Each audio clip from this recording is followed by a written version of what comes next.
नमस्कार दोस्तों। प्रस्तुत है हरिशंकर परसाई की लिखी हुई एक व्यंग्य कथा पिटने पिटने में फर्क। यह आत्म प्रचार नहीं है। प्रचार का भार मेरे विरोधियों ने ले लिया है। मैं बरी हो गया। यह ललित निबंध है। बहुत लोग कहते हैं तुम पिटे, शुभ ही हुआ, पर तुम्हारे सिर्फ 2 अखबारी वक्तव्य छपे। तुम लेखक हो, एक आध कहानी लिखो, रिपोर्टाज लिखो, नहीं तो कोई ललित निबंध लिख डालो। पिट भी जाओ और साहित्य रचना भी न हो। यह साहित्य के प्रति बड़ा अन्याय है। लोगों को मिर्गी आती है और वे मिर्गी पर उपन्यास लिख डालते हैं। टी हाउस में 2 लेखकों में सिर्फ माँ बहन की गाली गलौज हो गई। दोनों ने 2 कहानियां लिख डाली, दोनों बढ़िया। एक ने लिखा कि पहला नीच है, दूसरे ने लिखा मैं नहीं वह नीच है। पढ़ने वालों ने निष्कर्ष निकाला कि दोनों ही नीच हैं। देखो साहित्य का कितना लाभ हुआ कि यह सिद्ध हो गया कि दोनों लेखक नीच हैं। फिर लोगों ने देखा कि दोनों गले मिल रहे हैं, साथ चाय पी रहे हैं। दोनों ने माँ बहन की गाली अपने मन के खुलूस से नहीं दी थी, साहित्य साधना के लिए दी थी। ऐसे लेखक मुझे पसंद है। पिटाई की सहानुभूति के सिलसिले में जो लोग आए उनकी संख्या काफ़ी होती थी। मैं उन्हें पान खिलाता था। जब पान का खर्च बहुत बढ़ गया तो मैंने सोचा पीटने वालों के पास जाऊं और कहूं, जब तुमने मेरे लिए इतना किया है, मेरा यश फैलाया है, तो कम से कम पान का खर्चा दे दो। चाहे तो एक बेंत और मार लो। लोग तो खरोच लग जाए तो भी पान का खर्च ले लेते हैं। मेरे पास कई तरह के दिलचस्प आदमी आते हैं।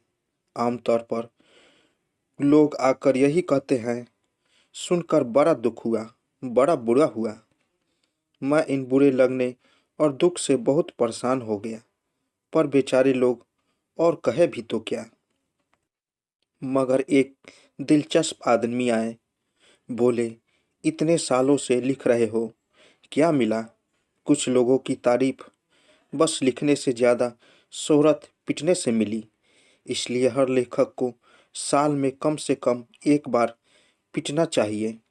तुम 6 महीने में एक बार पिटो, फिर देखो कि बिना एक शब्द लिखे अंतर्राष्ट्रीय ख्याति के होते हो या नहीं। तुम चाहे तो तुम्हारा यह काम मैं ही कर सकता हूँ। मैंने कहा, बात सही है, जब ज़रूरत होगी आपको तकलीफ दूंगा, पर यार ज़्यादा मत मारना। पिटा पहले भी हूँ। मैट्रिक में था तो एक सहपाठी रामेश्वर से मेरा झगड़ा था। एक दिन उसे मैं ढकेलते ढकेलते कक्षा की दीवार तक ले गया। वह फंस गया था। मैंने उसे पीटा, फिर दोनों में अच्छे संबंध हो गए। स्कूली लड़ाई अस्थाई नहीं होती, पर वह गांठ बांधे था। हमारे घर से स्कूल 1.5 मील दूर था। एक दिन हम दोनों से गपशप करते शाम के झुटमुटे में आ रहे थे कि वह एकाएक बोला, अरे यह रामदास कहाँ से आ रहा है? वह देखो। मैं उस तरफ देखने लगा। उसने बिजली की तेजी से मेरी टांगों में हाथ डाला और वह पटकनी दी कि मैं नाले के पुल से नीचे जा गिरा। उठा, शरीर से ताकत में वो ढेवा पड़ा था। सोचा इसे चम दूं, पर उसने बड़े मजे की बात कही। कहने लगा, देखो आधा बाधा हो गया, अपन अब पक्के दोस्त हैं। मैंने तुम्हें कैसी बढ़िया तरकीब सिखाई है। मैंने भी कहा, हाँ यार, तरकीब बढ़िया है। मैं काफ़ी दुश्मनों को ठीक करूँगा। फिर मैंने 4 विरोधियों को वही आम के झुरमुट में पछाड़ा। तरकीब वही, साथ जा रहे हैं। एकाएक कहता, अरे वह इधर से श्याम सुंदर आ रहा है। वह उधर देखने लगता और मैं उसकी टांगों में हाथ डालकर सड़क के नीचे गड्ढे में फेंक देता। यह तो स्कूल की पिटाई हुई। लिखने लगा तो फिर एक बार पिटाई हुई। आज से 15-20 साल पहले मैं कहानियाँ लिखता और उसमें कमला नाम की पात्री आ जाती। कुछ नाम कमला, विमला, आशा, सरस्वती ऐसे हैं कि कलम पर यूं ही आ जाते हैं।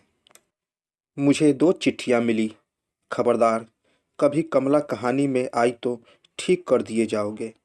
वह मेरी प्रेमिका है और तुम उससे कहानी में हर कुछ करवाते हो। वह ऐसी नहीं है। मैंने बात टाल गया।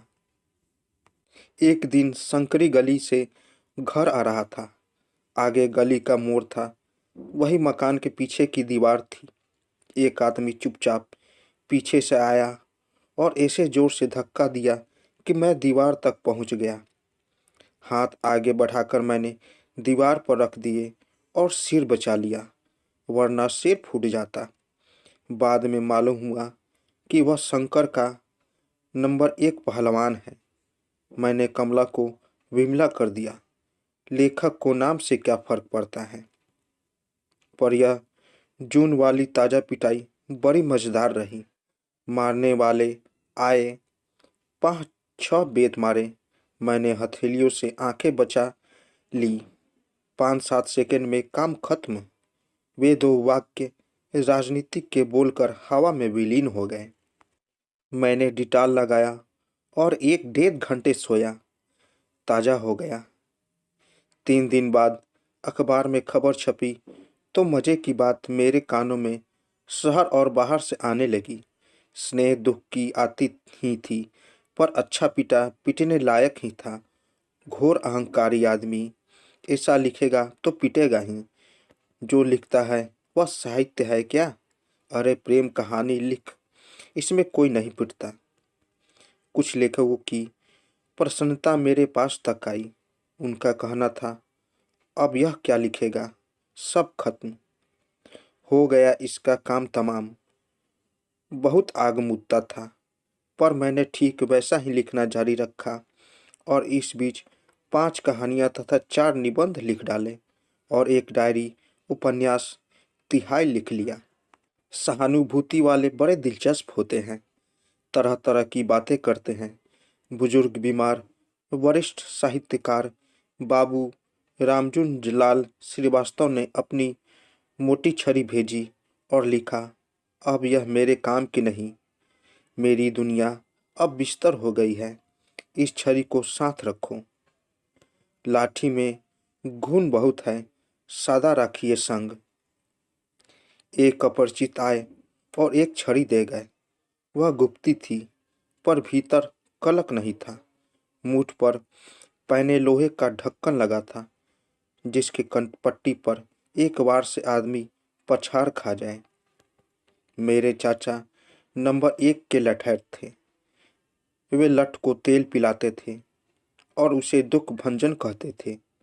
मोहल्ले के रंगदार को, जो सबको तंग करता था, उन्होंने पकड़ा, सामने एक पतले झाड़ से बांधा और पिटाई की कि वह हमेशा के लिए ठीक हो गया।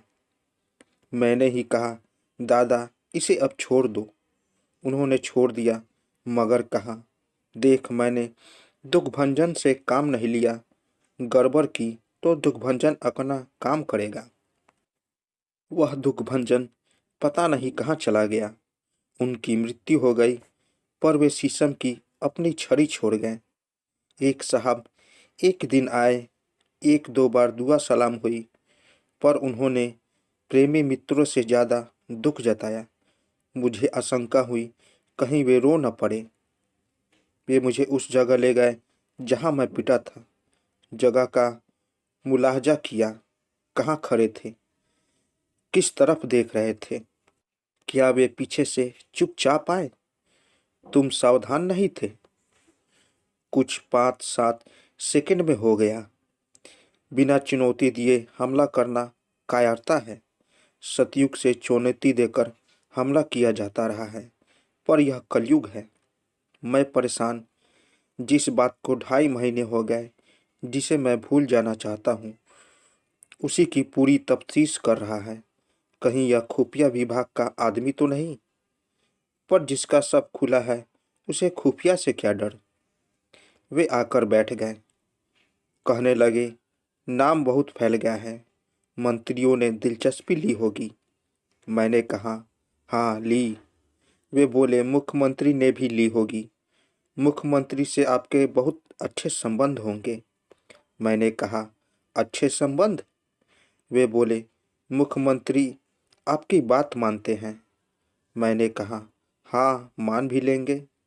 मैं परेशान कि आखिर ये बातें क्या करते हैं, क्या मकसद है। आखिर में वे खुले। कहने लगे, मुख्यमंत्री आपकी बात मानते हैं, लड़के का तबादला अभी कांकरे हो गया है। जरा मुख्यमंत्री जी से कहकर उसका तबादला यही करवा दीजिए। पिटे तो तबादला करवाने, नियुक्ति करवाने की ताकत आ गई। ऐसा लोग मानने लगे हैं। मानने से कौन किसे रोक सकता है। यह काम कम साहित्य की उपलब्धि है कि पिटकर लेखक तबादला कराने लायक हो जाए। सन 1973 की यह सबसे बड़ी साहित्यिक उपलब्धि है, पर अकादमी माने तो दोस्तों, हरिशंकर परसाई जी की व्यंग कथा आपको कैसी लगी? अगर अच्छी लगी हो तो मेरे चैनल को ज़रूर सब्सक्राइब करें और साथ साथ बेल आइकन भी ज़रूर दबाएं ताकि मेरी कहानी सबसे पहले आप तक पहुंचे। तो दोस्तों, मिलते हैं एक नई कहानी के साथ एक नए वीडियो में। तब तक के लिए नमस्कार।